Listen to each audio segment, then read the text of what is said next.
Bonjour à toutes et à tous, bienvenue. Je m'appelle Nathalie Devino, je travaille au service prévention d'Harmonie Mutuelle et je suis très heureuse de vous retrouver ce soir pour un webinaire un petit peu spécial qui s'appelle « Vivre longtemps en bonne santé, le secret des zones bleues ». Donc ce webinaire est un petit peu particulier ce soir parce qu'il marque le premier volet d'un mini-cycle de 3 webinaires sur justement le secret des zones bleues pour vivre longtemps en bonne santé. Voilà, donc vous voyez à l'écran les autres dates des webinaires qui s'affichent. Donc ce soir c'est sur l'alimentation, la semaine prochaine sur l'activité physique et dans 2 semaines sur les liens sociaux et l'environnement. Voilà. Donc, je remercie notre partenaire Akayogi qui est présent ce soir, qui va vous présenter cette conférence. Donc, Eric et Géraldine, je vais vous passer la parole. Merci à toutes et à tous de mettre vos questions dans l'onglet questions. Nous y répondrons à la fin de chaque partie. Voilà, merci à tous et très bonne soirée. Merci Nathalie. Bonjour à toutes et à tous. Bonjour. Bonjour Géraldine. Bonjour Eric. Donc, on est ravis de vous accueillir aujourd'hui pour ce sujet sur les zones bleues. Alors, vous l'aurez compris, les zones bleues, enfin, pour ceux et celles qui savent, mais pour beaucoup ne savent pas, les zones bleues, ce sont 5 zones dans le monde qui ont été identifiées pour accueillir ou dans lesquelles on peut observer un nombre de personnes âgées de manière tout à fait exceptionnelle. C'est un nombre de personnes très âgées, au-delà de 90 ans, et ainsi aussi un nombre de centenaires également. Tout à fait inhabituel, Géraldine. Et donc, on se pose la question, y a-t-il un secret à ces zones bleues? Alors, ces zones bleues apparaissent à l'écran. Vous avez une petite carte qui vous montre qu'elles sont réparties un peu à travers le monde. Donc, on a Okinawa au Japon, qui est une île au sud du Japon. On a également la Sardaigne, que je pense beaucoup d'entre nous connaissent. La péninsule de Nicoya au Costa Rica. Icaria, qui est une autre île en Grèce cette fois-ci. Et enfin, une communauté en Californie, à Loma Linda. Donc, on est en présence d'un phénomène tout à fait exceptionnel. On va essayer aujourd'hui de le décoder pour vous et de vous apporter les clés, les recettes de ces gens qui vivent longtemps et en bonne santé.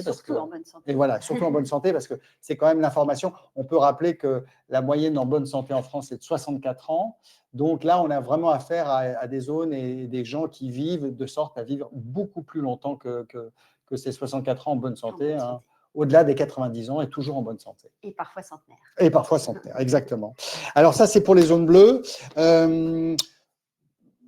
Je te présente très brièvement pour ceux qui ne te connaissent pas. Géraldine, donc, tu es ingénieure agronome de formation, mais tu t'es très vite intéressée à la micronutrition et à la nutrition au sens large. Tu t'es formée auprès du docteur Olivier Coudron et son institut SIN, qui est un peu l'institut référent en France pour toute l'approche scientifique de la nutrition. Et donc, aujourd'hui, tu es coach en nutrition et micronutrition et tu t'intéresses justement à comment améliorer le mode de vie de tes patients, et ta clientèle. Et l'impact de la santé, de l'alimentation sur la santé. Voilà. Alors, le sommaire, il va être très simple. On va faire ce sujet en 4 parties. La première partie, c'est qu'on va rappeler quand même quoi mettre dans l'assiette.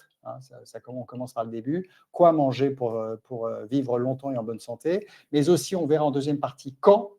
Le timing est très important. En troisième partie, on verra de quelle manière, parce qu'il y a aussi une manière d'aborder la nutrition et l'alimentation et ses repas de manière générale. Donc là aussi, on fera un petit focus là-dessus. Et puis, on finira quand même sur un point qui n'est pas souvent évoqué, c'est l'hydratation. Et pas des moindres. Et pas des moindres, exactement. Alors, en introduction, j'ai envie de te poser, Géraldine, cette question toute simple. C'est quoi vieillir en bonne santé, bien vieillir? Bien vieillir. Alors, le vieillissement en bonne santé, ça peut être défini comme atteindre l'âge de 70 ans sans maladie chronique majeure. Ça veut dire sans cancer, sans maladie cardiovasculaire, etc. Et puis, en maintenant, bien sûr, ses fonctions physiques et cérébrales, tout ce qui est santé mentale. Et évidemment, l'alimentation est un facteur clé pour maintenir son capital santé, c'est-à-dire son capital musculaire, hormonal, immunitaire, cérébral. On le sait bien, si on mange mal, ça va être quand même difficile de maintenir tous ces différents capitaux. Et d'ailleurs, il y a beaucoup d'études maintenant qui montrent qu'une alimentation déséquilibrée, excessive de manière régulière, augmente les probabilités quand même d'avoir un problème de santé majeur. Et donc, ça va avoir un impact sur, comme tu le disais, la qualité de vie et le vieillissement. Donc, en bonne santé, on va avoir plutôt des gens qui vont aujourd'hui vieillir, comme tu le disais en France, souvent au-delà de 65 ans, avec du cholestérol, du diabète, un problème cardiovasculaire, ça peut être un cancer, ça peut être aussi des problèmes de cataracte, d'ostéoporose, etc. Donc, vraiment, la nutrition, l'alimentation dans son ensemble impacte toutes les parties de notre organisme. Très bien. Alors, par rapport aux zones bleues, y a-t-il un régime finalement aux zones bleues, universel en quelque sorte? Alors malheureusement, non, Eric, il n'y a pas de, il n'y a pas de régime universel parce que pour chacune de ces zones, et on a vu sur la carte qu'elles sont quand même éparpillées dans tout le monde, eh bien, ça va dépendre des traditions et des ressources locales. Il y a quand même, heureusement, quelques dénominateurs communs. Tous ces régimes ont été bien étudiés et on a remarqué plusieurs choses. La première, c'est que 90% des choses que les gens consomment dans ces zones bleues proviennent du village ou de la région dans lesquelles ils sont. Donc, c'est vraiment des produits locaux, des produits de saison. Ils se nourrissent aussi en suivant les saisons. La deuxième chose, c'est qu'ils mangent très peu de viande rouge. Et la troisième, ils mangent aussi très peu de produits sucrés, excessivement sucrés, on va dire. Tous ces produits peut-être ultra transformés, on en reparlera. Et on est donc assez loin finalement de notre modèle agro-industriel qu'on peut connaître, nous, dans nos régions occidentales en tout cas. Très bien. Qu'est-ce qu'on peut partager justement par rapport aux zones bleues? Qu'est-ce qu'on voit de manière plus spécifique? Alors, à Okinawa, donc Oui. vous savez, c'est cette île qui est donc dans l'archipel du Japon au sud. Le modèle alimentaire a vraiment été beaucoup étudié. On l'a même appelé donc le modèle d'Okinawa. Et eux, ils consomment, comme je disais, vraiment des produits locaux, donc notamment du tofu, des plantes bien particulières. Ils ont des légumes aussi locaux. Ils ont notamment des toutes petites patates douces, toutes violettes, voilà, qu'on ne connaît pas chez nous. Ils consomment évidemment, c'est une île, donc beaucoup de poissons, beaucoup d'algues. Et ils ont un ingrédient bien traditionnel japonais aussi, qui est ce fameux thé vert. Ah oui. Voilà, donc vraiment des produits bien locaux. Donc difficile finalement à sourcer ici, enfin en dehors du thé vert évidemment. Voilà, aujourd'hui on trouve aussi des algues. des algues. Oui, on en a là. Alors, tu en as quelque voilà, part ici, dans cette collection de voilà, des algues ici. Bon, vous voyez, voilà. ça s'achète dans toutes les biocoop et tous les magasins bio, ça se trouve très facilement. Mais c'est vrai qu'on n'a pas l'habitude de ces goûts-là, et donc on a plus de mal à adopter ce style de régime.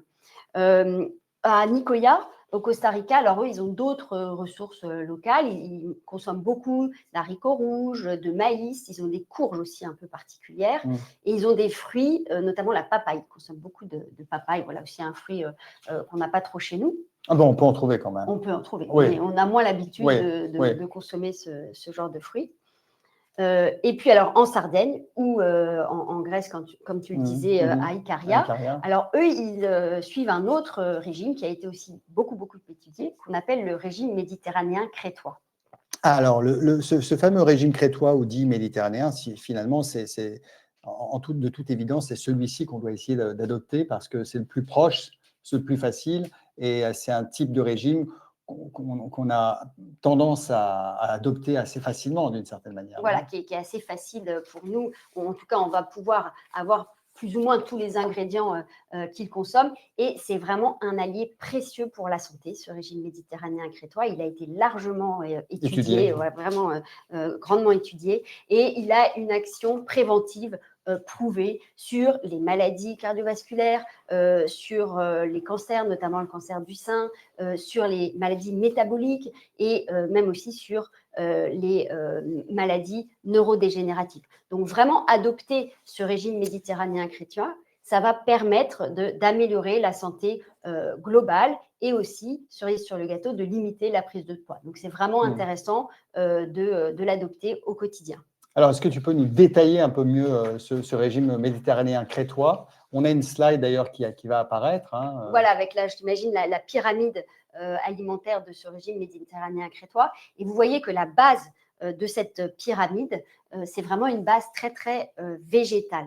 Donc ça, c'est très important. On en reparlera largement. Mais voilà, adopter tous les jours, en fait, à chaque repas, d'abord des légumes. Ça, voilà, ça paraît un peu… Ouais, un peu simplet, enfin, ou facile, mais… Voilà, facile, Mhm. mais on sait bien que malheureusement, on n'en consomme pas assez. Ouais. Et donc, adopter tous les jours des légumes frais, de saison, variés et surtout colorés. Voilà, le plus coloré possible. Ça, c'est très important parce qu'à chaque fois que vous apportez de la couleur dans l'assiette, vous apportez des polyphénols. Les polyphénols, c'est des toutes petites molécules végétales, voilà, qui donnent la couleur à tous les fruits, à tous les légumes, à tous les végétaux finalement, et qui sont vraiment des molécules précieuses qui agissent sur toutes les cellules de notre corps, qui sont antioxydantes, c'est-à-dire qu'elles vont permettre de protéger les cellules du stress oxydatif. Et ce stress oxydatif, il se produit naturellement dans notre corps en vieillissant, c'est ce qui produit le vieillissement. Donc plus on protège nos cellules avec ces polyphénols, eh bien, on va contrer les effets du vieillissement. Elles ont aussi des propriétés anti-inflammatoires. Donc voilà, consommer un maximum de légumes dans l'assiette, essayer d'avoir ce qu'on appelle l'assiette arc-en-ciel, ou au moins 3 couleurs dans l'assiette tous les jours. Ah, très bien. Alors, qu'en est-il pour les fruits? Parce qu'on dit 5 fruits et légumes par jour. Exactement. Voilà, important aussi de consommer des fruits, hein, au moins un fruit par jour, c'est un peu le minimum. Alors, quand on parle des fruits, on parle des fruits entiers, à croquer. Oui. Hein, on en a là. On en a un peu là, des fruits d'ailleurs de saison, des clémentines qui vont apporter plein de vitamine C, le kiwi aussi, très bon fruit de saison. Et un fruit par jour, voilà, c'est vraiment essentiel de les prendre à croquer pour conserver les vitamines, tous les micronutriments intéressants que ça apporte, de la couleur à nouveau, hein, donc des fameux polyphénols. Voilà. Et on sait qu'il y a une petite baie qui est très très riche justement en antioxydants, qui est la myrtille. Alors, ce n'est pas la saison en ce moment. Pas vraiment. Mais voilà, c'est pour montrer aussi que toutes ces couleurs différentes sont très intéressantes. La myrtille va avoir une action sur les troubles du sommeil, les troubles anxieux, les troubles de concentration. Donc, on peut d'ailleurs, si on a envie d'une fois de temps en temps l'hiver, prendre aussi un paquet de fruits surgelés, parce que les fruits surgelés conservent d'ailleurs toutes leurs vitamines. Ils conservent toutes leurs vitamines. Voilà, donc pourquoi pas, pour varier un peu, pour amener encore plus de couleurs. On peut, d'ailleurs, comme pour les légumes, miser aussi sur ces produits congelés. Très bien. Autre caractéristique du régime méditerranéen crétois, c'est l'utilisation des épices, des aromates, des herbes. Voilà, exactement. Ils cuisinent énormément avec, on a de l'ail là, voilà, des condiments, ail, oignons, mais aussi des herbes, donc du thym, du romarin, du basilic, du persil, tout ce que vous aimez comme herbe, toutes les épices aussi que vous aimez, donc du curcuma, du cumin, du gingembre, tout ça, à nouveau, ça apporte de la couleur, ça apporte des polyphénols. Et ce qu'il faut savoir, c'est que tout ça, ça agit en synergie, les uns avec les autres. D'où l'intérêt de les mélanger. Et on sait d'ailleurs que si on cuisine du curcuma avec du poivre, le poivre amplifie par 1000 les effets anti-inflammatoires du curcuma. Donc, c'est vraiment intéressant de les cuisiner ensemble, de les mélanger, d'avoir des cuissons douces aussi qui vont permettre d'amplifier aussi leurs effets. Et puis, alors, il y a un autre bénéfice aussi à toutes ces épices quand même, c'est qu'évidemment, ça donne du goût, ça donne de la saveur, et donc ça évite de trop saler. Ah oui. Parce que pourquoi on sèle tant nos plats? Parce que le sel est un exhausteur de goût. Bien sûr. Donc, évitons de trop manger salé. Vous savez que trop de sel, ça va avoir plutôt un impact sur notre santé cardiovasculaire. Exactement. Donc voilà, privilégions plutôt toutes les épices, toutes les herbes, tout ce que vous aimez pour donner du goût selon ce que vous aimez. Très bien. Autre caractéristique de ce régime, l'utilisation des légumineuses, des céréales complètes, légumineuses, céréales complètes et fruits à coque. Voilà. Alors, on en a ici. On en a ici. Et ça fait partie vraiment aussi de cette base, de la pyramide. Ils consomment tous les jours des légumineuses et des céréales complètes. Donc, quand on parle de céréales complètes, de quoi parle-t-on exactement? On en a là. Voilà. Du riz complet. Alors, je ne sais pas si vous voyez bien. Tu peux peut-être te pousser un tout petit peu pour que… Voilà. Donc, riz complet qui est foncé. Voilà, du coup, ça parce que, en fait, plus le riz est blanc, plus il est transformé, plus il est raffiné. Voilà, raffiné. Et donc, moins il va contenir finalement de micronutriments. Donc, il faut partir sur des céréales complètes, riz complet. Là, c'est de la semoule complète. Oui. Là, on a du sarrasin, du quinoa, pourquoi pas. Voilà, toutes ces céréales n'ont pas été donc raffinées. Comme tu dis, elles sont complètes. Elles contiennent beaucoup de micronutriments très intéressants et elles ont un impact aussi très intéressant sur la fameuse glycémie. Vous savez, ce taux de sucre dans le sang. Plus vous prenez des céréales complètes, plus vous allez faire augmenter votre glycémie de manière régulière et ça va avoir un impact notamment sur votre vitalité. Pour rester en forme plus longtemps, il faut mieux viser sur ces glucides complets que ces glucides raffinés qui vont plus faire varier la glycémie et faire qu'on va être beaucoup plus vite fatigué. Et aussi, j'ouvre la parenthèse, c'est aussi la base, c'est le terrain ou le terreau pour le diabète. Exactement. Ouais. Tous ces yo-yo, ces variations de glycémie vont entraîner une insulinorésistance et puis à la longue peut-être Le diabète. Et puis voilà, toute la famille aussi des légumineuses. Donc très très intéressant, une famille aussi très colorée, hein. On peut varier aussi ces légumineuses, on a des jaunes, des lentilles corail, des lentilles brunes, des lentilles noires, on a toute la famille des haricots, on a les fèves aussi, les pois, les petits pois, les pois chiches, les pois cassés, voilà, les légumineuses, c'est vraiment une très très grande famille. Dans la cuisine méditerranéenne, crétoise, ils en consomment vraiment tous les jours. Ça apporte donc plein de micronutriments très intéressants, du magnésium, du zinc, du potassium, du calcium, des vitamines du groupe B. Ça apporte ces fameux aussi glucides complets. On y reviendra, c'est aussi les légumineuses, des protéines végétales intéressantes. Et évidemment, comme je disais, tous cette couleur, donc ces polyphénols. Les fruits à coque, alors, parce que c'est les noix en fait, hein, on est d'accord. Alors les fruits à coque, noix, noisettes, amandes, les noix du Brésil qui apportent du sélénium par exemple. Voilà, tous ces fruits à coque apportent eux aussi des micronutriments très intéressants et on parle d'une poignée par jour. Voilà, on peut manger une poignée par jour sans avoir peur de grossir. Ouais. C'est vraiment plein de micronutriments très, très intéressants. À nouveau, là d'ailleurs, je voyais qu'il y avait des graines, graines de courge, des graines de tournesol, des graines de lin. Voilà, tout ça, à nouveau, à mettre aussi dans son assiette. Très intéressant, ça va vous apporter aussi des molécules anti-inflammatoires, antioxydantes. À mettre, par exemple, typiquement dans une salade, ça marche très bien. Hein. Oui, alors en ce moment, voilà, vous voulez pimper un peu votre soupe de ce soir, hop, quelques graines de courge, c'est très sympa. Super. Donc en fait, si je comprends bien quand même que ça, c'est quand même un tronc commun, je dirais, à toutes ces zones bleues, c'est quand même une assiette qui utilise énormément de légumes, de fruits, très végétal. Très végétal. Ça, on retrouve ça effectivement dans tous les régimes qu'on a étudiés dans les zones bleues, d'avoir cette base vraiment très, très végétale avec des produits de saison, des produits variés, des produits colorés. C'est vraiment effectivement la base. Ça permet d'avoir une assiette très antioxydante, très anti-inflammatoire. Donc, qui ralentit le vieillissement. Exactement. Autre principe. Voilà, je terminerai juste, peut-être qu'il y a la ciale qui s'affiche, je ne sais pas, mais disais une trentaine de végétaux par semaine. Ah oui, ça quand peut même. être un objectif. Ok. Ah oui, parce que c'est 5 fruits et légumes par jour, donc oui, par semaine, ça paraît logique. Très bien. Qu'en est-il des produits laitiers? Parce que je sais que dans la cuisine méditerranéenne, on utilise des produits laitiers. Donc... Tous les jours. Ils consomment tous les jours des produits laitiers. Mais pas n'importe lesquels. Pas n'importe lesquels. Alors, justement, ils utilisent des produits laitiers d'abord fermentés. Donc, vous connaissez tous le yaourt grec. Hein. La feta, tiens, voilà, je là un petit peu, qui est aussi un fromage. C'est un grand classique. Hein. Voilà, fromage salade, fermenté. En mettre dans les salades, c'est délicieux. Délicieux, hein. Ou même partout. Oui, on en met partout, la feta, oui, bien sûr. En tout cas, voilà, ils utilisent des produits déjà fermentés, laitiers fermentés. Et c'est souvent des produits à base de lait de chèvre ou de lait de brebis. C'est moins des produits à base de lait de vache. Finalement, ils consomment assez peu de lait de vache. Et ça, c'est un petit peu la différence avec peut-être notre plateau de fromage français. Alors, on a la chance d'avoir une variété de fromage en France assez phénoménale. Mais c'est vrai qu'il faut plutôt privilégier le lait de chèvre ou le lait de brebis, en tout cas, varier les laits, c'est important, et avoir une consommation raisonnable. Ils en mangent tous les jours, mais ils en mangent 2 portions.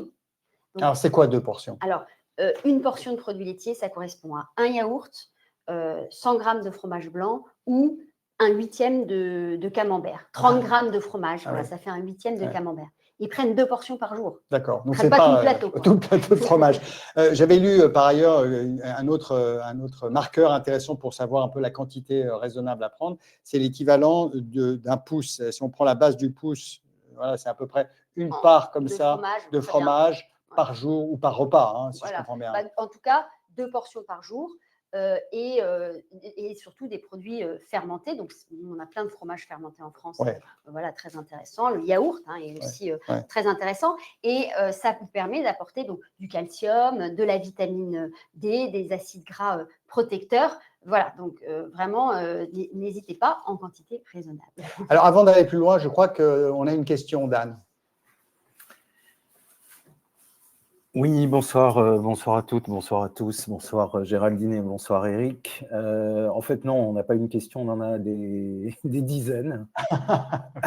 On a beaucoup de questions, effectivement, dans le chat. Je vais commencer peut-être juste par une question de Guy qui posait la question de savoir si les légumes en conserve comptent positivement. Alors, ça peut tout à fait compter pour des légumes, bien entendu, à condition, voilà, plutôt de privilégier des contenants en verre pour que aussi ce soit des légumes qui ne soient pas trop salés dans la conserve. Parfois, c'est quand même assez salé. Voilà, c'est peut-être juste la petite tips à retenir. Et puis, le problème des conserves, il y a aussi les problèmes de bisphénol, non? Ah bah, c'est pour ça que dans les contenants en verre, Ouais, on n'a évite, pas ce problème. voilà. Hein. Il y a aussi le bisphénol, enfin des Des perturbateurs endocriniens, que ce n'est pas terrible pour la santé, on le sait maintenant. Voilà. D'autres questions, Dan? Alors oui, il y a plusieurs questions qui tournent autour des quantités, parce qu'on a un petit peu de mal forcément à se repérer un petit peu. Qu'est-ce qu'un fruit? Il y a des petits fruits, il y a des grands fruits. Est-ce qu'en termes de quantité, est-ce qu'il y a des règles sur voilà, les fruits, les légumes, le riz, etc. Alors, on y reviendra, mais on peut déjà répondre à cette question. Quand on parle de légumes dans l'assiette, on parle vraiment de la moitié de légumes dans l'assiette. Voilà, donc vous voyez votre assiette, la moitié doit être constituée de légumes au déjeuner et au dîner, aussi bien crus que cuits, d'ailleurs en fonction de vos tolérances personnelles, de vos goûts personnels, mais vraiment ayez la moitié de légumes dans l'assiette. Et quand on parle, effectivement, tu rappelais, Eric, le fameux 5 fruits et légumes par jour, en fait, ça ne veut pas dire grand-chose parce qu'évidemment, ça dépend de la taille des fruits. En fait, on parle d'une portion, de 5 portions. Une portion, ça correspond à 80 grammes. Voilà. Donc, quand on prend 80 grammes… Par exemple, une banane, je ne me rends pas compte, ça alors, correspond… une banane, ça correspond à une portion de fruits. Par contre, effectivement, pour les clémentines, c'est plutôt 2, voire 3 clémentines pour atteindre les fameux 80 grammes. Ouais. Les kiwis, pareil, les petits kiwis comme ça, c'est plutôt 2 kiwis pour atteindre… voilà, par jour. Hein. Voilà, ouais. voilà. Donc, ce n'est pas juste un fruit, c'est une portion qui correspond effectivement à 80 grammes. C'est bien de le préciser. Donc, si on a envie de reprendre un deuxième kiwi, une troisième clémentine, aucun souci. Enfin, Voilà, on n'a pas à culpabiliser. Non. OK. Est-ce qu'il y a une dernière question puis alors on va profiter. Il y a deux questions qui sont un petit peu dans le même registre. Une question de Patricia qui dit il est dit que l'on doit manger du poisson 3 fois par semaine. Pourtant, notre poisson est bourré de métaux lourds. Et Brigitte qui nous dit vous parlez d'aliments complets, mais ces aliments stockent les pesticides sauf s'ils sont bio. Quelle est la meilleure approche par rapport à ces inquiétudes-là? Alors, le poisson, je vais peut-être y répondre après. On va vraiment parler des protéines après. Alors, je reviendrai peut-être là-dessus. Pour les aliments complets, effectivement, si on peut les prendre bio, c'est toujours mieux. Il y aura moins, effectivement, de pesticides. Malgré tout, dans notre agriculture française, le taux de pesticides est quand même assez bien contrôlé, mais dès que ça vient d'ailleurs, on n'a pas forcément les mêmes règles. Donc, si on peut privilégier effectivement les produits bio et de saison, c'est encore toujours mieux. Ouais. Très bien. Alors, continuons. Autre aspect de ce régime méditerranéo-crétois, c'est l'utilisation des huiles et de l'huile d'olive, entre autres. Alors voilà, l'huile d'olive, c'est vraiment, quand on parle du régime méditerranéen, je pense que tout le monde le sait. On parle, on a une bouteille d'huile d'olive qui vient de Grèce d'ailleurs. c'est vraiment un peu la base de leur cuisine. Alors, pourquoi elle a été tant vantée, cette huile d'olive? Elle a été vraiment très, très étudiée.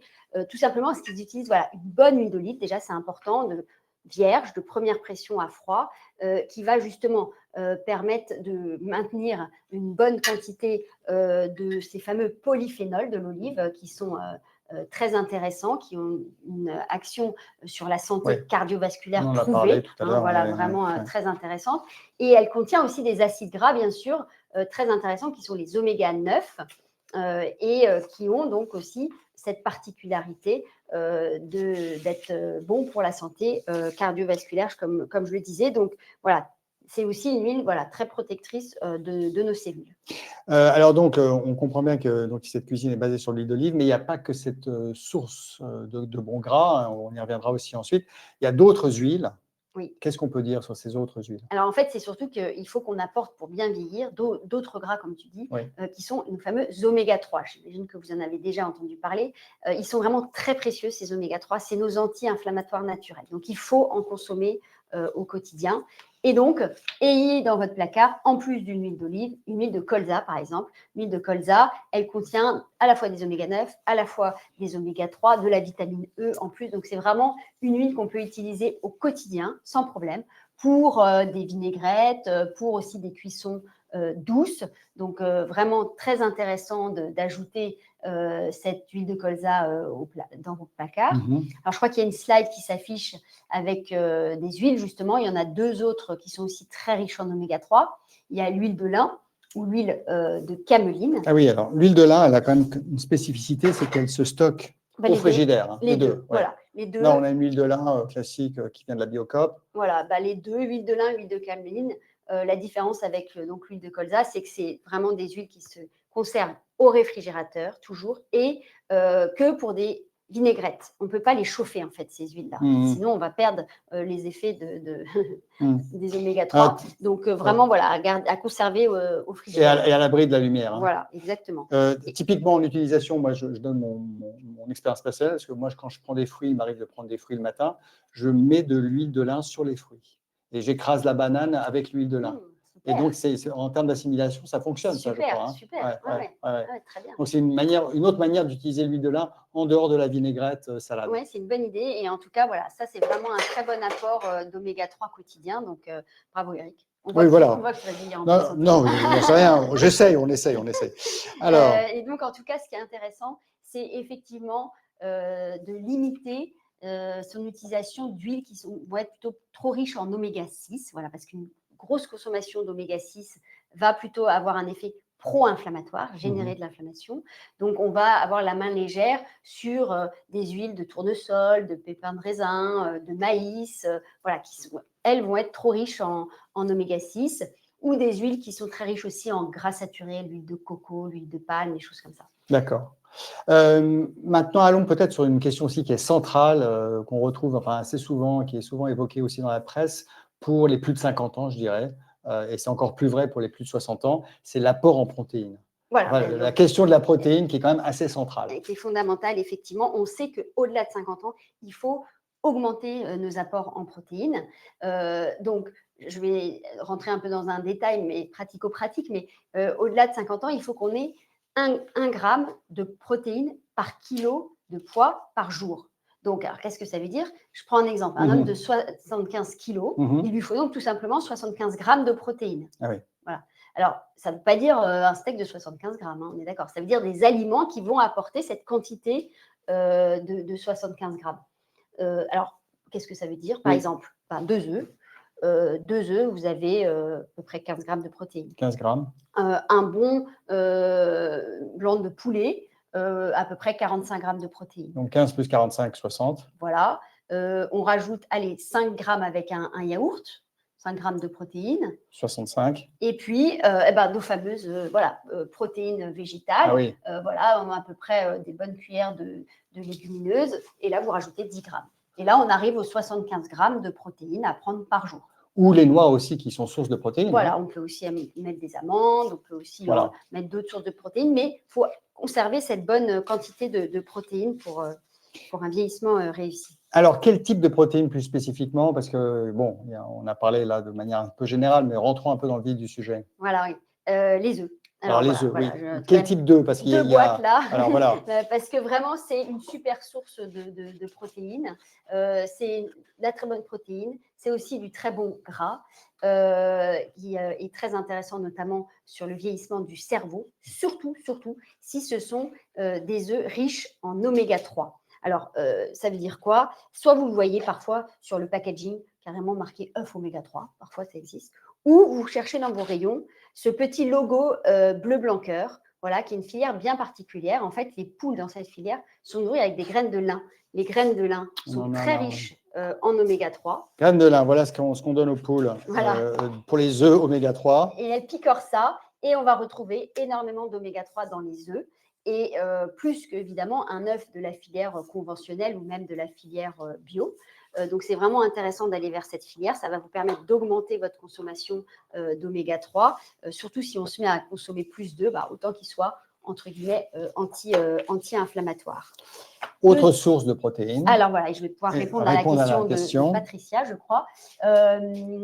Les poissons. Ouais. Alors, privilégions les petits poissons gras des mers du Nord. Voilà. C'est vrai que plus le poisson est petit, moins il a grossi dans nos mers qui, on le sait aujourd'hui, sont plus très clean, des métaux lourds, des plastiques et autres. Ouais. Donc, plus le poisson est gros, plus il a consommé ceux qui sont avant lui dans la chaîne alimentaire et plus il a récolté effectivement accumulé voilà. des métaux lourds, etc. Et des microparticules. Donc, il faut commencer par le début de la chaîne et pas la fin de la chaîne. Plutôt, voilà, d'où Petit poisson. Voilà, petits poissons des mers du Nord, tout ce qui est petits poissons gras, sardines, harengs, maquereaux, la truite arc-en-ciel, anchois. Les anchois, ouais. Voilà. Et ça va être source, la sardine, de très bonnes protéines et aussi d'oméga 3. Donc, c'est vraiment pour le cerveau et le vieillissement, le bon vieillissement du cerveau, allez-y. C'est source aussi de vitamine D, de sélénium, de vitamines du groupe B, dont la B12. Donc, on parle de consommer 2 boîtes de sardines par personne par semaine. Ah oui, quand même. Donc, on peut y aller. On peut y aller sur les sardines. Très bien. Moi, j'adore les anchois, mais le problème des anchois, c'est que c'est très salé. C'est très salé. Ouais, voilà. mais j'adore ça. Il faut arriver à… Voilà. OK. Et puis, si on augmente sa consommation de protéines, et c'est le cas après 50 ans, on augmente aussi surtout sa consommation de légumineuses. Parce qu'en France, on sait, on ne consomme pas vraiment beaucoup ce genre de céréales. De légumineuses. Et donc de protéines végétales. Et ça, c'est vraiment important. Ça va aussi apporter, comme on le disait avant, beaucoup de micronutriments et des glucides complets. Oui, donc on alterne le steak frites avec des légumineuses et des végétaux. Très bien. Donc, en résumé, je dirais, sur ce régime crétois méditerranéen, beaucoup de légumes, des fruits, des huiles, des oméga 3 et puis évidemment des protéines, on l'aura compris, protéines animales, mais pas que, protéines végétales. Et des céréales complètes. Et là, vous avez vraiment une assiette antioxydante, anti-inflammatoire, pleine de micronutriments, du sélénium, du zinc, de la vitamine D, de la vitamine B, des vitamines C et E naturelles. Et ça, c'est une assiette qui va permettre de vivre plus longtemps en bonne santé. Super. Est-ce qu'on prend avant d'attaquer cette deuxième partie, on prend une question d'Anne? Est-ce qu'il y a une question peut-être? Alors oui, il y a toujours beaucoup de questions. Je vais essayer d'en trouver une ou deux qui se répondent peut-être. Donc autour des légumes, Christian demandait si dans l'alimentation, peut-on consommer des légumes fermentés? Quelle quantité? À quel moment du repas? Et Jean-Paul qui demande, pouvons-nous consommer de la salade tous les jours? Si oui, plutôt au déjeuner ou au dîner? Alors, pour les légumes fermentés, bien sûr, c'est excellent de consommer des légumes fermentés. Et on va justement en reparler. Parce que, on a parlé des yaourts qui sont des produits fermentés. Et pourquoi c'est intéressant d'apporter ces produits fermentés? C'est parce que ça nourrit bien, vous savez, notre microbiote. C'est toutes les petites colonies qu'on a dans notre intestin.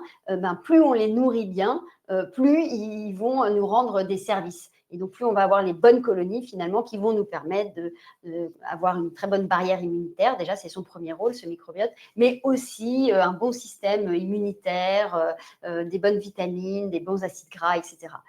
Donc, très intéressant d'apporter des produits fermentés. Si vous aimez ça, allez-y. La bonne façon de nourrir son microbiote, c'est par un apport de fibres, voilà, qu'on retrouve justement dans tous les fruits, dans tous les légumes et dans toutes nos céréales complètes et légumineuses, et un apport de produits fermentés, donc que ce soit sous forme de produits laitiers, de légumes fermentés, ou par exemple dans le modèle Okinawa, c'est le tofu qui est leur apport en produits fermentés. On peut peut-être rappeler que c'est très facile de faire des légumes fermentés, hein. Il suffit de prendre un bocal comme ça, vous mettez votre légume, vous mettez de l'eau, vous mettez du sel, et on met ça au frigidaire. Hein. Alors, on ferme bien, on ferme bien, bien hermétique, et on laisse effectivement fermenter. Voilà. Pendant quelques semaines. Mesures d'hygiène pour que ce soit bien fait proprement.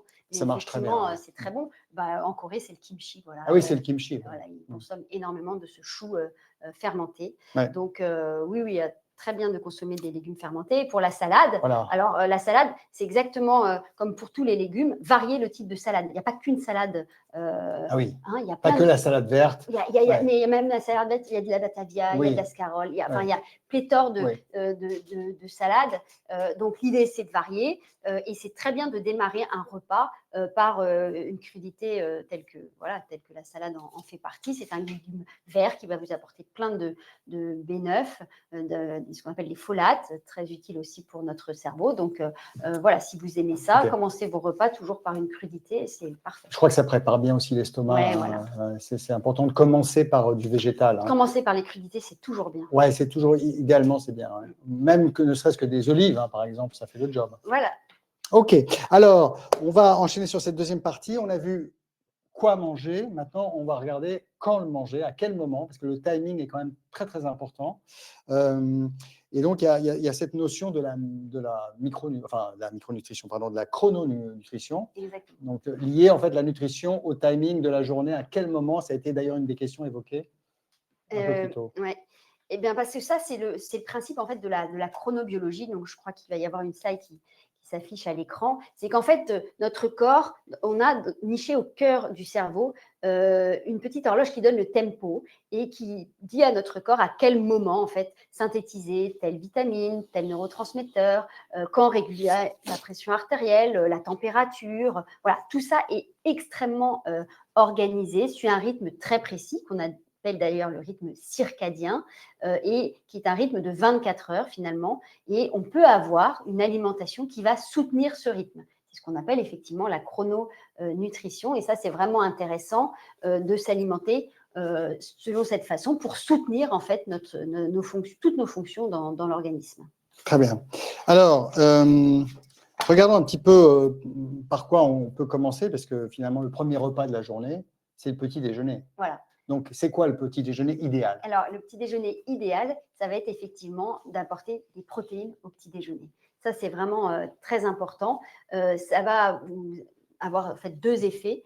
Le premier, c'est que vous savez, c'est les protéines qui apportent la satiété. Donc, ça va vous permettre, plutôt, ça va vous éviter d'avoir trop faim dans la matinée, et même ça évite les grignotages dans le reste de la journée quand on a eu un petit déjeuner bien protéiné.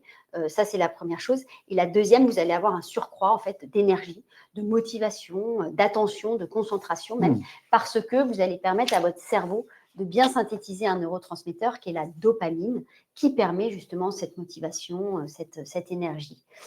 Et plus vous apportez des protéines, qu'est-ce que ça veut dire? Ça veut dire en fait, en quantité, avoir plus de protéines dans l'assiette que de glucides.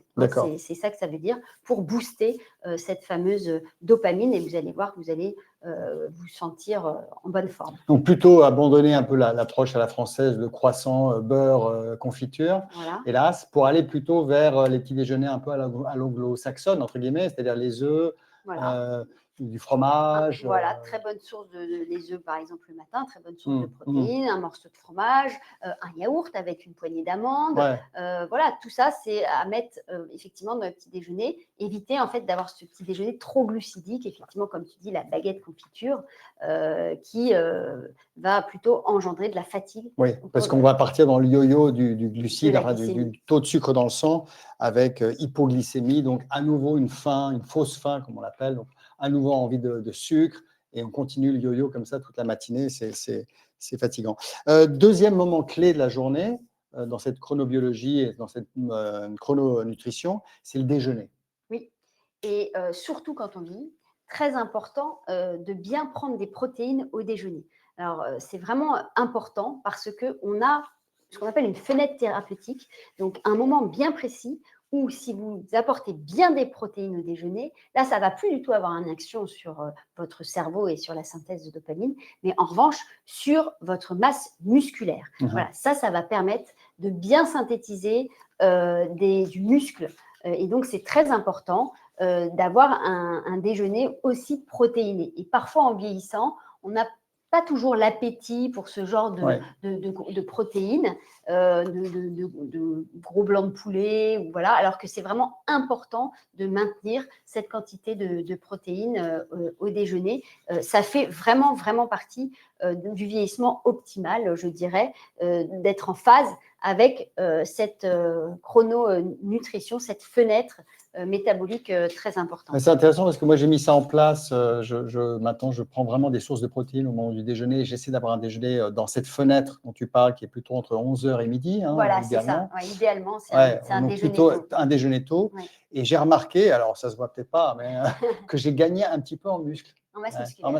Sans changer mon activité physique. Je garde le même mode de vie, mais en changeant, en rajoutant des protéines à ce moment-là, au moment du déjeuner, j'ai gagné un peu plus de muscles. Oui, c'est vraiment à ce moment-là que le corps va synthétiser plus de muscles. Et évidemment, c'est important pour éviter d'aller vers des problèmes après de fonte musculaire. On appelle ça la sarcopénie. Voilà. Et cette sarcopénie, en vieillissant, elle va engendrer des problèmes après de chute, parce qu'il y a un problème sur les os qui vont être plus fragiles, etc. Donc, vraiment, notre capital musculaire, il est essentiel. Fondamental, ouais. Troisième moment, évidemment. Alors, on va passer le goûter parce que, bon…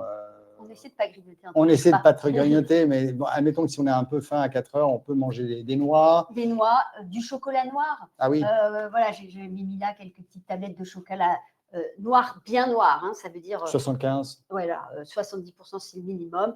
Si on peut aller au-delà, tant mieux. Le chocolat apporte du magnésium et effectivement prépare bien la soirée. Donc, c'est un petit goûter qu'on peut s'octroyer et c'est des très bons polyphénols. OK. Voilà, donc on a le droit de s'octroyer. Les fameux polyphénols. Je pense qu'on a bien compris le message.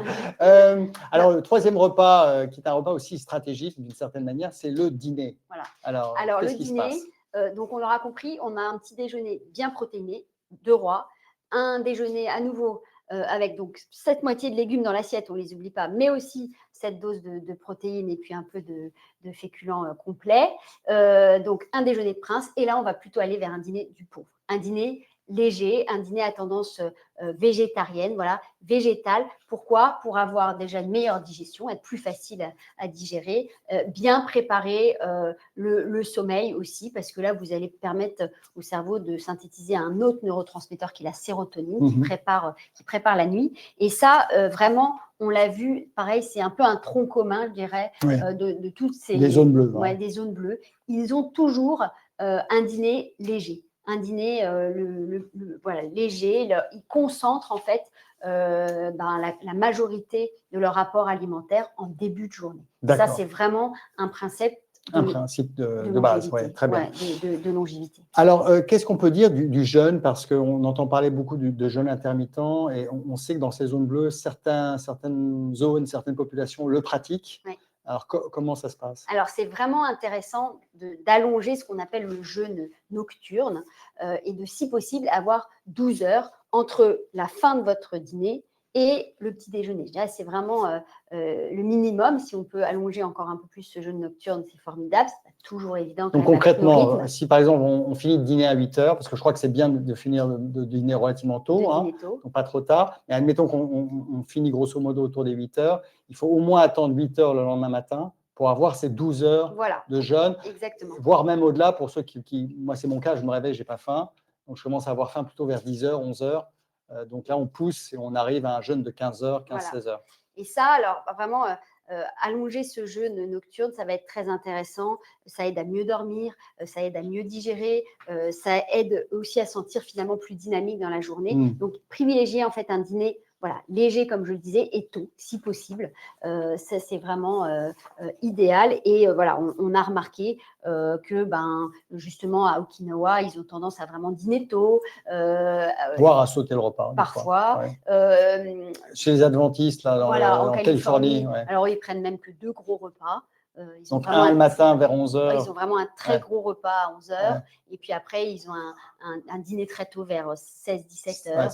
Ils ont vraiment un très long jeûne nocturne. Donc, on n'est pas obligé d'aller jusque-là. Mais en tout cas, dîner tôt, dîner léger, ça, c'est vraiment formidable si on peut. Très bien. Dan, avant d'attaquer la troisième partie, est-ce qu'il y a une question peut-être ? Vous venez de répondre à une question qui était posée autour du jeûne intermittent, donc ça c'est très très bien. Peut-être un conseil en fait, parce que Patricia nous dit, c'est pas une question, mais pas facile de manger comme il faut au déjeuner lorsqu'on n'a que 20 minutes. Alors là, si on a le courage et le temps, le batch cooking, pour ça, c'est super. C'est-à-dire de préparer pendant le week-end ces plats pour la semaine. Cuisiner justement des légumes, des légumineuses, avoir tout ça un peu en stock dans son frigidaire. Et puis comme ça, on s'emporte au bureau, sa petite box. Et avec tout ce qu'il faut, un repas bien équilibré. C'est vrai que ça peut être mis en place et ça permet quand même d'avoir une meilleure alternative de ce qu'on peut trouver parfois autour de son lieu de travail. Et moi, je dirais que aussi, moi j'ai été confronté, Patricia, aussi à ce problème par un moment dans ma vie professionnelle. Et ce qui est intéressant, c'est qu'il y a quand même une alternative, c'est faire un repas de fruits. On n'y pense pas toujours, des fruits. C'est-à-dire que plutôt que de manger des chips ou des trucs qu'on a sous la main qui sont vraiment de mauvaise qualité, manger une banane, un autre fruit, quelques noix si on peut les avoir, ça fait quand même le job. Il faut surtout aussi avoir des protéines. C'est exceptionnel, mais je dis que ça peut être un plan B. Il y a des choses qu'on peut ouvrir très facilement aussi. La boîte de sardines, c'est facile à préparer. Enfin, il n'y a rien à préparer d'ailleurs. Donc, avec de la salade verte, avec des légumes, terminé évidemment par un fruit. Il y a des choses effectivement qui peuvent être assez simples. Ok, alors on attaque la troisième partie. On a vu donc quoi manger, quoi mettre dans l'assiette, quand le manger. Et maintenant, on va parler de la manière dont on doit le faire. Parce que tout est dans la manière. Donc, justement, on parle de la cuisine maison. Pourquoi c'est finalement si important de cuisiner à la maison? Justement, je rebondis peut-être sur ce qu'on vient de répondre à Patricia. C'est vrai que quand on est chez soi, on contrôle finalement son alimentation. Et oui, on peut acheter des produits frais, les cuisiner, etc. Et on évite justement d'aller vers ces fameuses, tu prenais l'exemple des chips, mais tous ces produits ultra transformés. On a une slide d'ailleurs, je crois qu'il va apparaître. Et ça c'est vraiment des aliments malheureusement qui remplissent nos rayons et qui sont bien souvent trop gras, trop sucrés, trop salés. Donc il faut vraiment limiter cette consommation de produits ultra transformés et si possible de contrôler son alimentation en étant chez soi, c'est beaucoup plus facile. Et d'ailleurs, c'est aussi ça un point commun entre toutes les zones bleues. On a remarqué que les résidents des zones bleues mangent principalement chez eux.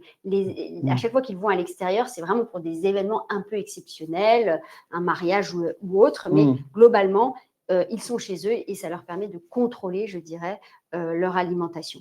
Ça permet aussi d'être actif quand même parce que on cuisine, bien sûr. On cuisine. Et donc, quand on a du temps après 65 ans, qu'on peut prendre du temps pour cuisiner, on coupe, on pétrit, on Ouais. mâche, Ouais. voilà, on est actif et ça, c'est quand même toujours mieux que d'être assis Sûr. au restaurant. On le verra dans la semaine prochaine sur l'activité physique. Voilà, exactement.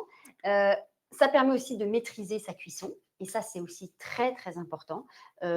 Avoir une cuisson douce, une cuisson à l'étouffée, à la vapeur, ça va vous permettre de maintenir justement les vitamines, les micronutriments intéressants de tous ces aliments et aussi de ne pas trop les faire caraméliser. Voilà, on sait qu'à chaque fois qu'on fait Ouais. brûler en Ouais. tout cas des aliments, revenir trop fort les aliments, eh bien ça, c'est pas très bon pour le vieillissement, pas du tout, même notre cerveau n'aime pas du tout ça, c'est assez délétère. Donc voilà, tout ce qui est cuisson douce, c'est vraiment favorable et ça, on le maîtrise plus quand on est chez soi que évidemment à l'extérieur. Est-ce que tu as une astuce pour ceux et celles d'entre nous qui déjeunons ou qui dînons seuls à la maison, quand on est seul? Parce qu'on est un peu tendance à peut-être justement négliger la qualité de nos produits, puis peut-être manger en regardant quelque chose sur un écran, enfin ce genre de choses. C'est vrai. Alors, voilà, ça, tu fais bien de le souligner, Eric, parce qu'un autre point commun, on a remarqué notamment beaucoup en Sardaigne et dans ce régime méditerranéen qui est étroit, ce qui a été montré, c'est qu'ils prennent souvent des repas en commun. C'est des moments un peu de retrouvailles amicales, familiales, etc. Bon, ce n'est pas toujours le cas. Et quand on est seul, ce qu'il faut vraiment, c'est ne pas combler la solitude avec un écran. Voilà, ça, c'est un peu le travers qu'on pourrait avoir, ou même quand on est encore actif, déjeuner devant son ordinateur, c'est pas génial parce que là, le cerveau, il est concentré sur l'image, en fait, et pas du tout sur le fait qu'il est en train de déjeuner ou de dîner. Et donc, il n'envoie pas le signal de satiété. Donc, toutes les études montrent que quand on déjeune en face d'un écran, on avale beaucoup plus. Ouais. Voilà, tout simplement parce que le cerveau, lui, il ne capte pas ce qu'il est en train de faire, il n'envoie pas le signal de satiété. Oui, par ailleurs, il y a aussi regardons une fenêtre, un jardin, voilà, ou peut-être la radio pour le coup qui est. Voilà. Soyons plus radiophiles qu'autre chose. Très bien. Il y a aussi cette approche de la pleine conscience, c'est-à-dire manger en pleine conscience, c'est aussi très important, je crois. Ça rejoint un petit peu ce que tu disais à l'instant. Exactement, oui. Et c'est pas si compliqué et ça a vraiment beaucoup d'effets bénéfiques sur la santé. Alors, quelques petits tips peut-être pour donner à nos auditeurs. Oui. Qu'est-ce que c'est que manger en pleine conscience? La première chose à faire, c'est de mâcher lentement. Alors, en fait, la première étape de la digestion, elle se passe quand même dans la bouche. Donc, plus vous mâchez lentement, plus vous allez d'abord sécréter des enzymes digestives. Et ça, c'est très important parce qu'on sait aussi qu'en vieillissant, ces enzymes digestives peuvent faire défaut. Donc, bien mâcher lentement, voilà, vous allez permettre de bien sécréter ces enzymes digestives qui vont évidemment vous permettre de mieux digérer, tout simplement. Et puis, ça permettra aussi d'envoyer plus facilement le signal, justement, de vous êtes en train de vous nourrir au cerveau et donc, il enverra lui-même le message de satiété plus rapidement. Donc, ça, c'est vraiment important de ne pas oublier cette première étape de la mastication. On peut avoir tendance à… Alors, justement, il y a peut-être une astuce à rappeler, c'est pour être sûr de bien mastiquer et mâcher suffisamment de fois, parce qu'on dit qu'il faut mâcher à peu près une trentaine de fois les aliments, c'est-à-dire entre chaque bouchée, on reposait ses couverts. Exactement. Manger lentement. Ça, c'est aussi idéal. Et donc, pour manger lentement, très bonne astuce. On repose ses couverts entre chaque bouchée. On peut, avant même de démarrer, déjà, regarder… apprécier ce qu'on a dans l'assiette. Ouais. Il y a beaucoup de choses qui passent par le regard, bien sûr, par les odeurs aussi, mais déjà, de voir la belle assiette qu'on a préparée avec toutes ces couleurs, parce que vous avez mis des polyphénols, mais oui, bien sûr. Donc, il y a de la couleur, donc c'est joli, donc ça sent bon. Voilà, déjà, ça vous permet de vous relaxer un petit peu, de prendre une respiration avant d'attaquer cette assiette et du coup de manger trop vite. Plus on mange lentement, moins on se suralimente aussi. Donc ça, c'est intéressant. Puis un troisième et dernier principe qu'on voit dans les zones bleues. Oui, c'est une notion de quantité. Voilà. Et alors, il y a un principe qui est bien connu justement à Okinawa, connu sous le nom de Ara-Ashibuni, pardon, bravo. qui est la règle du ventre à 80%. Qu'est-ce que ça veut dire? Ça veut dire qu'il ne mange pas en étant complètement rassasié, il s'arrête quasiment à 80%. Et donc, il mange suffisamment en conscience, en fait, pour ressentir tous les signaux de la faim et pour pouvoir s'arrêter avant d'être totalement rassasié. Et ça, c'est quand même un grand principe aussi de longévité, finalement, de ne pas trop se suralimenter, ce qu'on peut avoir tendance effectivement à faire. Finalement, rester sur sa faim, c'est intéressant. Donc, il faut prendre le temps. Et c'est en prenant ce temps, alors effectivement, donc un peu plus que 20 minutes si vous pouvez. En tout cas, au bout de 15-20 minutes, le cerveau, là, vraiment envoie les signaux de satiété. Ouais. Et sinon, pour ceux qui n'ont pas ces signaux, moi j'ai du mal à ressentir la satiété. J'ai vraiment un appétit qui se situe vraiment au niveau du goût. Hein. Donc, une fois que le goût est lancé, je peux vraiment manger plus que raison. J'essaie de prendre des assiettes plus petites. Le fait d'avoir une assiette un peu plus petite, je sais que je ne vais pas reprendre une deuxième assiette. Ça aide à gérer les quantités. Ça aide à gérer les quantités. Tout à fait. Voilà, maintenant vous savez tout sur moi. Je n'en dirai pas plus.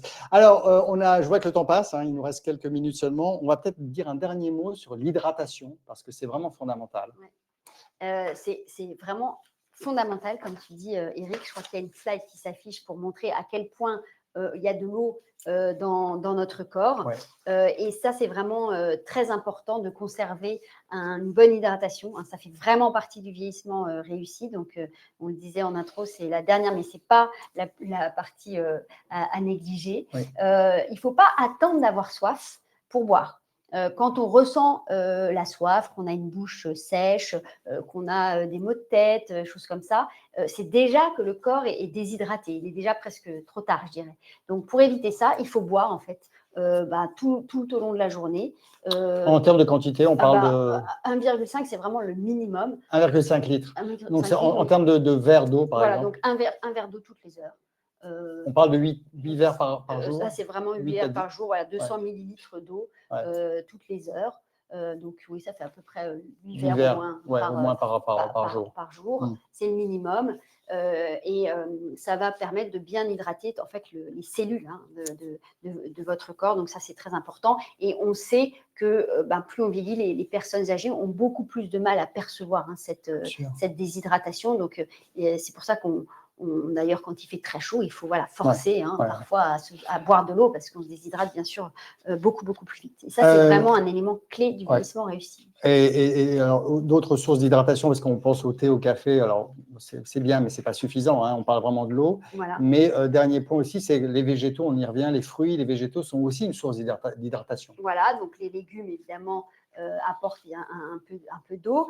Même si tu le dis, hein, l'eau, c'est vraiment notre première source pour bien s'hydrater. Puis l'eau, ça apporte aussi justement des minéraux qui peuvent être très intéressants, des oligo-éléments qui peuvent être très intéressants pour la santé. Alors, le thé, le café, à nouveau, c'est source de polyphénol, c'est des couleurs, donc c'est sur les tisanes. Voilà. Donc, ça peut être très intéressant aussi. Mais attention, le café, c'est assez diurétique. Donc, accompagnez toujours votre café d'un verre d'eau. Et puis, le café, bien sûr, en quantité raisonnable. Voilà, on ne prend pas trop de café, surtout si vous voulez bien dormir. Mais c'est une boisson très intéressante, très protecteur du foie, notamment. Le thé, le fameux thé vert japonais, est très intéressant aussi. Mais ça, je dirais que ça vient en plus quasiment de votre hydratation via de l'eau. Et alors, bien sûr, ce qui est à éviter, vous en doutez, c'est toutes les boissons sucrées, très sucrées, tous les sodas, etc. Ça, c'est pas ça qui va hydrater, ni l'alcool. Hein. D'ailleurs, on sait que quand on boit de l'alcool, souvent, on a soif, finalement. Ça déshydrate plus qu'autre chose. Donc ça, c'est pas gage de longévité que de boire, évidemment, trop d'alcool. Voilà. Très bien. Alors, ça nous amène à la conclusion et on prendra aussi des questions. Pardon. Il y a peut-être des questions. Oui, il y a peut-être des questions. Une question d'Anne. Je vous propose plutôt d'aller sur la conclusion. Allez, ça marche. Donc, les trois essentiels, Géraldine, à retenir, si on devait retenir que trois leçons de ce webinaire. Oui, d'alimentation, longévité, si je puis dire. Alors, le premier, ça serait vraiment d'appliquer la règle, d'ailleurs, qui a été dictée par Anthony Fardet, qui est un grand chercheur français de l'INRA, et qui nous dit appliquer la règle des 3 V. Alors, qu'est-ce que ça veut dire 3 V. V comme vrai, ça veut dire des aliments bruts, non transformés. V comme végétal, vous l'aurez compris, beaucoup de végétaux dans l'assiette. V comme variés, ça c'est très important, et j'ajouterais de saison et bio si possible. Voilà. Premier grand principe à retenir. Le deuxième, ça serait manger suffisamment donc de protéines, on en a parlé, de bons gras, hein, surtout des oméga 3 bien protecteurs pour le vieillissement du cerveau. Ça, c'est vraiment intéressant. Et boire, voilà, tout au long de la journée, c'est vraiment très important aussi. Et puis, dernier petit tips, eh bien, essayez de mettre en place ce rythme d'alimentation qui suit la chronobiologie. Ça va vraiment soutenir vos rythmes naturels. Vous sentirez plus de vitalité dans la journée, plus de sérénité le soir. Ça, c'est important. Et puis, de manger peut-être en conscience. Mastiquer. Voilà, ni trop. Ni trop en quantité et ni trop rapidement. Parfait. On va finir par la bibliographie qui va peut-être s'afficher. Il y a un documentaire pour ceux qui ont Netflix qui est vraiment intéressant, qui est en anglais mais qui est sous-titré, sur les zones bleues, avec un des scientifiques américains, en tout cas un auteur américain qui a étudié particulièrement les zones bleues. Donc, on vous donne le lien qui va apparaître, je crois, à l'écran. Mais allez voir sur Netflix, donc 100 ans de plénitude, les secrets des zones bleues. C'est vraiment très bien fait. C'est vraiment un voyage à travers le monde sur ces cinq continents, quelque part, les 5 zones à travers le monde où on observe ce phénomène des zones bleues. Et puis, un livre peut-être en bibliographie. Oui, il y a le livre de Longo, Walter Longo. Walter Longo, voilà, qui est aussi sur cette alimentation bonne pour la longévité. Alors, voilà, qui doit être adapté selon chacun. Il parle pas mal du jeûne notamment, donc c'est pas forcément pour tout le monde, mais en tout cas, toutes les bases y sont. Parfait. Dan, peut-être une dernière question, parce que je vois que c'est l'heure. On a un petit… Non, c'est pas chez moi. Écoutez, je regarde juste s'il y a encore des questions. On a beaucoup de commentaires très positifs sur la qualité de votre intervention. Mais sinon, non, il y a beaucoup de questions auxquelles j'ai essayé de répondre aussi en parallèle. Non, je vous propose de conclure vu qu'il est déjà quand même 19h passé. Parfait. Super. Eh bien, merci à toutes et à tous de nous avoir écoutés. Merci beaucoup. Merci Géraldine. Merci. Et donc, on vous repasse la parole, Nathalie, si vous voulez bien conclure. Merci beaucoup Eric et Géraldine, merci à vous derrière vos écrans de votre fidélité.